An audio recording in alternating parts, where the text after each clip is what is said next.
So you finally got a PS5, or maybe you've had one gathering dust and you're wondering what's actually worth your time. Well, that makes sense. The store can be overwhelming, so this list is me doing the filtering for you. We have 10 games that justify the console's existence right now, not the ones coming next year, and definitely not the ones you've watched the trailer or gameplay but can't actually buy.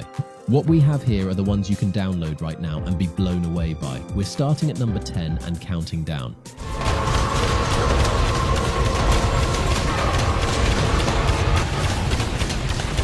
Starting off with number 10, it's Returnal. You know that feeling when a game just feels heavy, like the air itself is pressing down on you?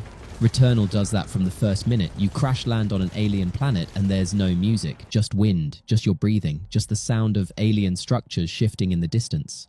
It's oppressive in the best way, and that atmosphere never lets up. The game is a roguelite at its core, meaning every run shuffles the map.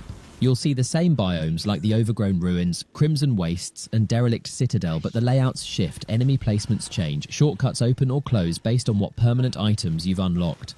But the mood stays consistent. This is cosmic horror and the idea that Celine might be dead already, or insane, or trapped in some punishment from forces beyond comprehension. Now, the audio design also deserves its own award. Enemies shriek, guns roar with that DualSense bass. And when you find one of those audio logs from a previous version of yourself, well, Creepy doesn't cover it. The developer really built something special here, and now that Saros is launching next month, they're expanding that vision. Same roguelite bones, but new planet, new lead actor, and new systems that let you control the difficulty. So Returnal becomes the prelude. The moody, difficult, beautiful prelude, and it's the kind of game you install when you want to feel small, maybe kind of insignificant, but also somehow determined. It's around $20 on Amazon right now. That's less than half price for one of the most distinctive experiences on PS5. So turn the lights off, put headphones on, and just let Atropos swallow you whole. Mr. Parker! I just forgot something in my car! What was that? Nothing! I'm just... So here's the thing about Spider-Man 2. It's been out long enough now that the hype cycle is over, the discourse has settled, and we can actually look at it clearly. And what you see is a game that took everything Insomniac built with the first one and just turbocharged it. But also, and this is important, it's now everywhere. Like literally as of making this video, it's already on PS Plus. So if you've been waiting, the wait is over. It's just there. Now, I got to address the elephant in the room, the story. People have opinions on this one. Some say it's rushed. Some say the first game's narrative was tighter. And look, those people aren't wrong. The pacing does get a little crowded. You've got Kraven hunting superpowered beings across New York. You've got Harry Osborn and the Venom symbiote. You've got Peter's corruption arc. You've got Miles dealing with his dad's legacy. That's a lot of plates spinning. But here's the thing. When it works, it really works. Kraven's introduction is menacing in a way that catches you off guard. This isn't a cartoon villain. He's a hunter who treats Spider-Man as prey, and the game makes you feel hunted and Venom. Finally, a Venom that feels genuinely threatening. The biomass effects, the way the symbiote whispers during stealth sections, the physical weight of fighting something that wants to consume you. The set pieces are insane too. Boss fights with actual mechanics, parry windows, phase shifts, health bars that mean something. The first game's boss fights were memorable for story reasons. This one's fights are memorable for gameplay reasons. And the MJ sections does actually work this time. More action focused, less hiding in vents.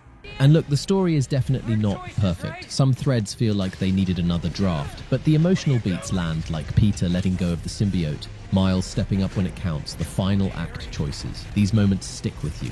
And with the game now on PS Plus, a whole new audience gets to argue about it. That's the mark of a game that matters. Spider-Man 2 isn't flawless, but it's essential.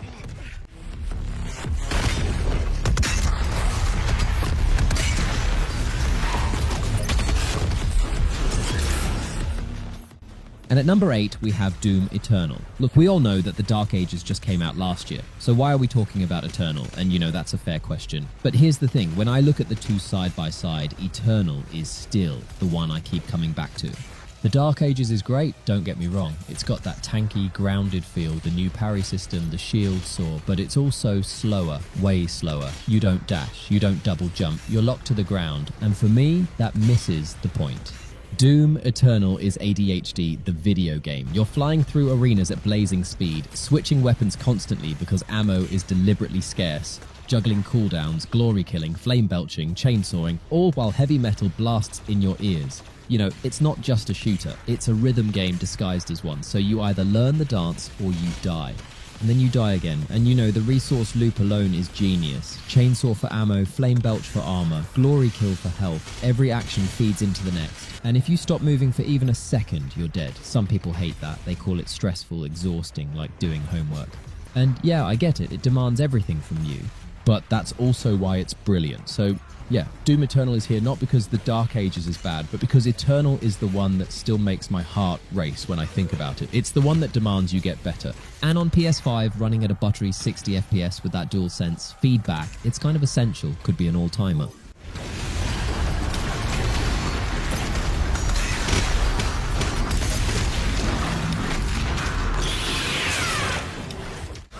Number one! You won't get away from me! Time for you to taste some real pain! So next up at number 7, it's Metal Gear Solid Delta Snake Eater. So this one's interesting because Snake Eater is widely considered not just the best Metal Gear game, but one of the best games ever made, period. And Delta is exactly that game, just shinier, which depending on who you ask, is either the right call or a missed opportunity.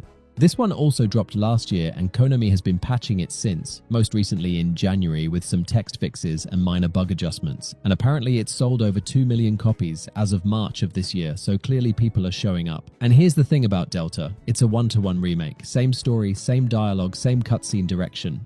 They didn't rewrite anything, they didn't reinterpret anything, they just rebuilt it in Unreal Engine 5 with graphics that'll make your eyes bleed. And honestly, it's gorgeous. The jungle feels alive in a way the PS2 version couldn't even dream of. Snake's face has actual pores. The wounds stay on his body permanently, telling the story of your specific playthrough. But that faithfulness cuts both ways because the gameplay is still the original stealth. Snake moves heavy, the camera's better now, you've got a modern control scheme option, but the core systems haven't evolved. The survival mechanics where you're constantly pausing to eat snakes and treat wounds is still here. The enemy AI that's either blind or psychic is also still here, and some people love that. They wanted exactly this, but others, especially new players, bounce off hard, and they also kept the weird stuff. Snake vs. Monkey is back. The endurance sequences, the camp, it's all here. So if you've never played Snake Eater, this is absolutely the version to play. Just go in knowing it's a museum piece, not a reimagining. It's Metal Gear Solid 3 in 4K.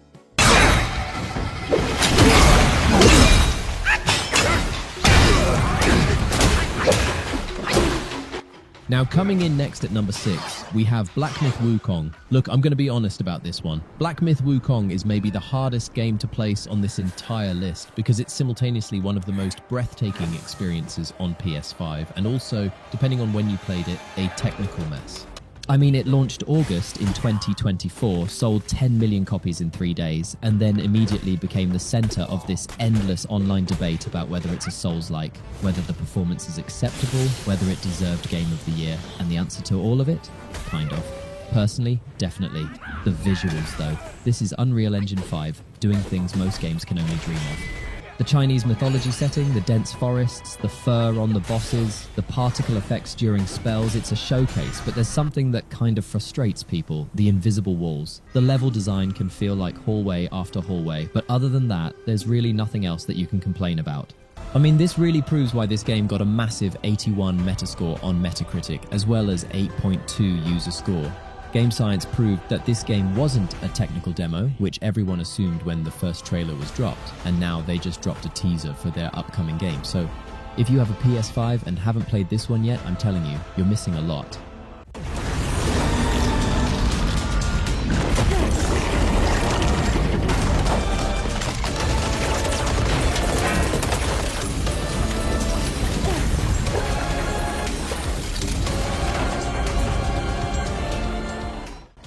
So next up at number 5, it's Death Stranding 2 on the beach. Honestly, when Death Stranding first came out, I don't think anyone knew what to make of it. A package delivery sim with a star-studded cast and Kojima's signature brand of beautiful insanity. And now the sequel is here, and it's somehow even more of everything.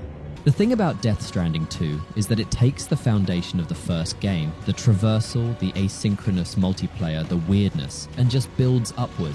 Critics have been losing their minds over it. We're talking an 89 Metascore, Push Square dropping a perfect 10, IGN with a 9. And for once, the hype kind of matches the reality. You're back as Sam, but the world has changed. They moved the setting to Australia this time, which sounds random until you realise how perfectly that landscape works for this game. Vast, unforgiving, beautiful in that desolate way. And now the environment fights back harder, dynamic weather systems that actually matter. And the combat, that's where things get interesting. First game, combat was kind of an afterthought, something you tolerated between deliveries, but here they actually made it good. New weapons, mech soldiers to fight, BT encounters that don't feel like a chore. And yeah, it's still a Kojima game, which means the story is a lot. Performances from Norman Reedus and old and new actors ground the abstract nonsense in actual human emotion. But you know, there are some players that are saying the narrative doesn't hit quite as hard as the first one, while others are calling it unforgettable. But personally, I'm just along for the ride. The social strand stuff is still there too. You're never really alone. Other players' structures show up in your world. You can like their stuff, leave messages, feel connected to this community of porters, even though you're playing solo. It's this weirdly optimistic system in a game that's otherwise pretty bleak. Look, I'll be honest, these games aren't for everyone. They're slow, they're pretentious, they make you work for the payoff. But if you click with them, they click hard. And Death Stranding 2 refines everything while somehow keeping that original spark alive. I mean, it's a game that shouldn't work, but it absolutely does. And right now on PS5, it's one of the most unique experiences you can have. I'm here.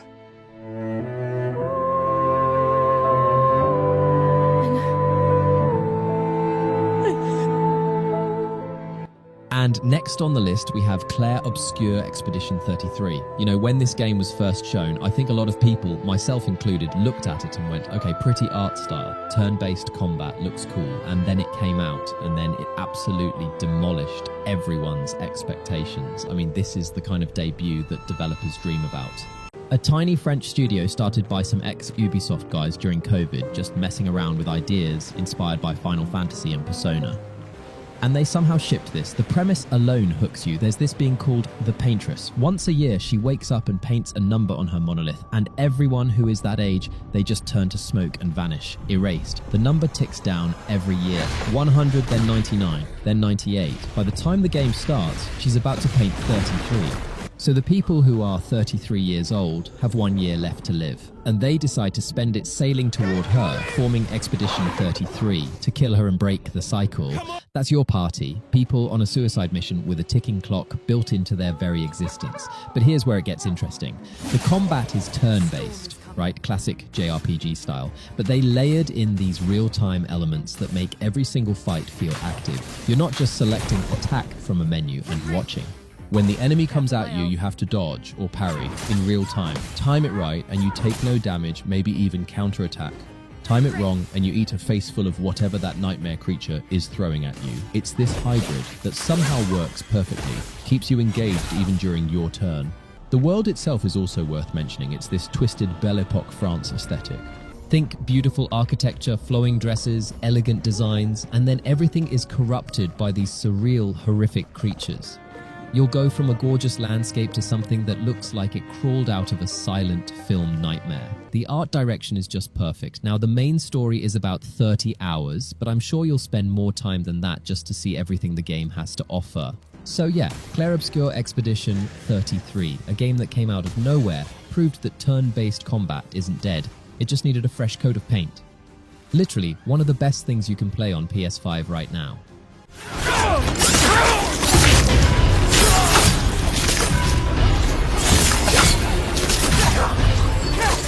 And next up, we have Ghost of Yotei. I feel like Sucker Punch did something really smart here. Instead of just making Ghost of Tsushima 2 with Jin again, they jumped forward 300 years. New protagonist, new region, new story, and you know, it might be the best decision they could have made. You play as Atsu. She's a lone mercenary haunted by her past, coming back to Esso to hunt down the people who murdered her family 16 years ago. So right away, the stakes feel personal. You're not just saving an island, you're settling a score. The setting itself is a massive upgrade. I mean, Tsushima was beautiful, don't get me wrong, but this new environment has a totally different vibe. We're talking sprawling grasslands, snowy tundras, Mount Yotei looming over everything. Sucker Punch described it as outside the rule of Japan during that period. Kind of a lawless frontier, which means more unpredictable encounters, more danger. You really feel like you're in unfamiliar territory. Gameplay-wise, they've tweaked a lot. Stances are gone. Instead, Atsu carries multiple melee weapons and each one is effective against specific enemy types. So you're swapping weapons mid-fight instead of swapping stances, which feels faster and more aggressive. And by the way, you also get a wolf companion too. Sometimes a wild wolf just shows up during fights to help you out and you can upgrade it and even unlock skills for it. Now, obviously the visual is one of the game's showcases, and seeing it run on a PS5 will surely give you all the features that the game has to offer. If you like Ghost of Tsushima, if you want to see more samurai action, or if you generally want something new, this game is a must play. And by the way, Legends mode is already out for this game, so you and your friends can fight these demonic versions of the Yotei 6.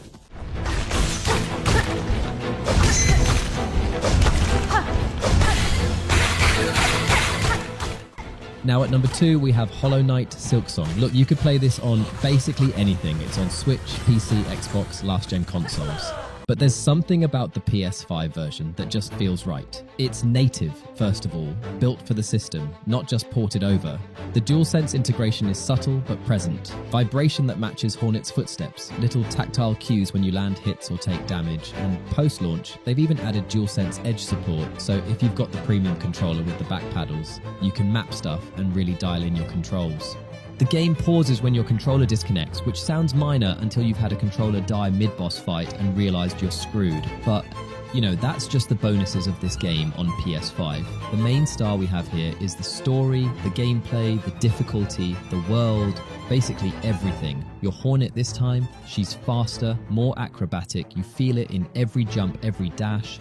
She flips, she slices diagonally, she moves through the world with this momentum that the original just didn't have. And compared to the first game, Hornet can speak in this game. And with the massive world full of NPCs with their own story, you will surely feel something has really changed compared to the last game. Now look, it's definitely bigger than Hollow Knight. We're talking upwards of 50 hours for a casual playthrough, over 200 enemies, more than 40 bosses, and the new systems they've added completely change Hornet's needle attacks. There's also this whole quest system now, wishes to fulfill for NPCs, bounties to hunt, makes the world feel alive in a way Hallownest sometimes didn't. And just like what I've mentioned earlier, the difficulty of this game is no joke. Team Cherry did not hold back. The platforming is more intricate, the combat trials throw more at you, and some of those boss runbacks. And yeah, they can be a slog. 5 minutes of platforming just to get another shot at a boss. But when you're in the zone, when you're pogoing off enemies across a spike pit while the music hits, pure magic.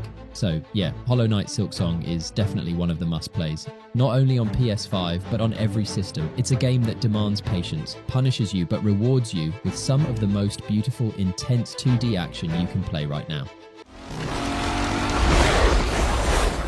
Stage just keeps getting better and better.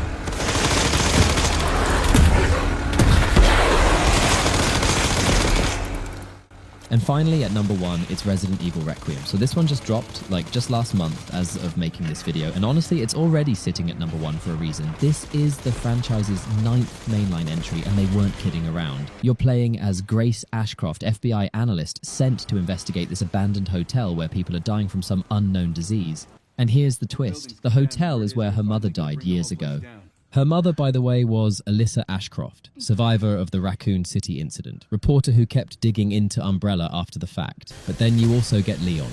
Classic Leon back in action, investigating the same outbreak from a different angle, and the game lets you switch between them. Their stories intertwine in ways I won't spoil, but the way it cuts back and forth creates this rhythm that keeps you off balance. Now, Grace's sections are pure survival horror, with you having limited supplies, sneaking all over the place, and just basically trying to survive.